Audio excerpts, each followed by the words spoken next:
Free agent frenzy is about to begin tomorrow as legal tampering is set to open on Monday, and the floodgates open, and all these free agents can start to actually get into some contract negotiations with some other teams.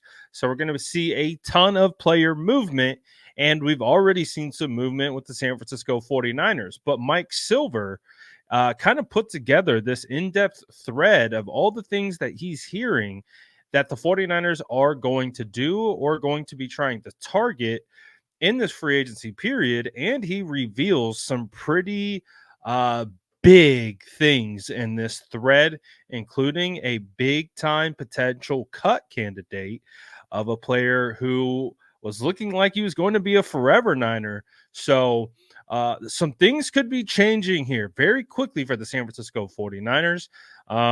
And again, a lot of it's focused on the defensive line, not as much as the offensive line as everyone had hoped for. Outside the San Francisco 49ers bringing back and signing Colton McKivitz to a 1-year, $7 million extension, and just re-signing Ben Barch to a 1-year deal, who plays interior offensive line. But let's take a look at what Mike Silver is hearing, and he is dropping all kinds of nuggets ahead of free agency legal tampering period, which begins tomorrow. So let's take a look. All right. So like I talked about, Mike Silver put together a Twitter thread, and he had some 6 big nuggets packed into these tweets. So let's start with the first one. Mike Silver says, I expect the 49ers to approach free agency. The legal tampering starts tomorrow morning with a sense of urgency at the edge rusher position opposite of Nick Bosa. That doesn't mean they will jump immediately or overpay. They want value. Well, this is 150% in line with everything that I've been personally saying about the edge position and it being the number one position of need, in my opinion, in free agency and the draft. The San Francisco 49ers need to figure out what they are doing on the opposite side of Nick Bosa. So this is music to my ears. Obviously, for me, ideally, you'd go out and trade for Brian Burns, give him the contract extension. But I think the key term in what Michael Silver is saying here about the edge that they want to add is value. So Brian Burns doesn't really fit into that mold, although we understood that going in. That is the pie in the sky type dream. But some realistic options that Mike Silver believes are guys like Danielle Hunter, who's pictured, Jonathan Grenard, coming from the Houston Texans, and Leonard Floyd, who we knew with his time with the Rams. There are some edge rushers like that out there. He goes on to say they'd be poised to move quickly at the right price. They're also monitoring the potential trades release of Chargers edge rushers Khalil Mack and potentially Joey Bosa.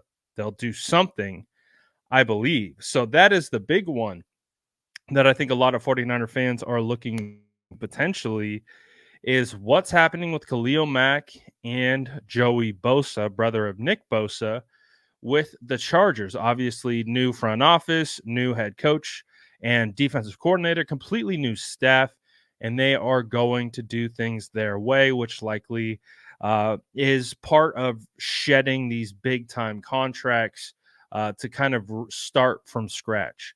So it's not a surprise that Khalil Mack or Joey Bosa could find themselves on a new team. But hey, obviously the 49ers brought in Brandon Staley, who was a big part in bringing in Khalil Mack and coaching Joey Bosa. Maybe he could be a potential internal influence of trying to get these guys in the building.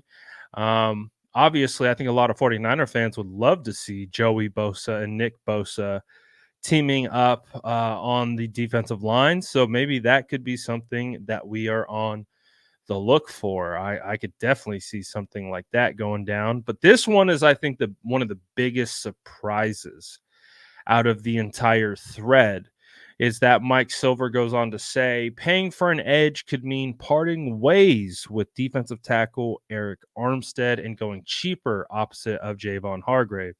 So effectively, the 49ers want to fix the edge and by almost any means necessary in this free agency period.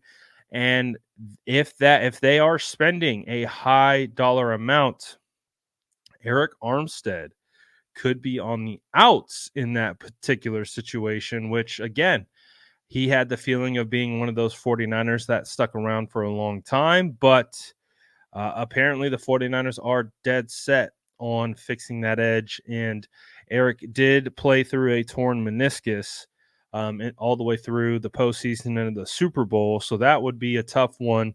And he has really come on as a leader. But that would be a fascinating development for the 49ers. Silver goes on to say, keep an eye on former 49ers defensive tackle DJ Jones, likely to be cut by the Broncos. Now, we did a video on this of why it would be a terrible idea to go and trade for DJ Jones because of this exact scenario. He is likely to be cut. And so trading for a player that is going to be cut and taking on any type of his contract or giving up assets seems like a fool's errand. If there is a mutual interest in a reunion, just wait till he's released and bring DJ Jones on over to the San Francisco 49ers, give him a new, fresh 1-year deal, probably get him on a bargain. No need to trade for him. No need to give up assets. Just let the cards fall as they may, which intend to be DJ Jones getting released. And then at that point, San Francisco 49ers can just pick him up. Mike Silver says they'll also look at corners, outside and slot, given Lenore's flexibility. Possibly someone like Packers Keyshawn Nixon, who's an accomplished return man. I love this. This is definitely in line with what I've been hoping for with this free agency period. Go after cornerback, but in free agency. Get someone you know who can play at this level and can be plug and play, opposed to trying to develop through the draft and going that route, which makes it very difficult. So try to go in free agency and get it done that way. Also, it does sound like they will be interested in an off-ball linebacker with Greenlaw's injury, but it does sound like Azeez Al-Shaair is likely too expensive to bring back in that mold. So don't see him potentially coming back either. Safety, tight end, interior offensive line, and wide receiver are other areas of interest, as I am being bombarded by my little assistant here to help me with the update. Says there is no clear sense of whether they will pay Brandon Aiyuk. Again, it may come down to value or rethink their approach at the position, which means it sounds like all options are up in the air with Brandon Aiyuk. So I think that's going to be a fascinating situation to watch play out. Obviously, if you look at the safety position, there are a lot of safeties out there, right? Yeah. A lot of safeties have hit the open market, which means the San Francisco 49ers could definitely get some veteran. What about Micah Hyde? Hyde? Yeah, Micah Hyde is a name that I like from a veteran presence, maybe a Jordan Poyer. Close. So we'll see what they do there. Tight end as well and interior offensive line.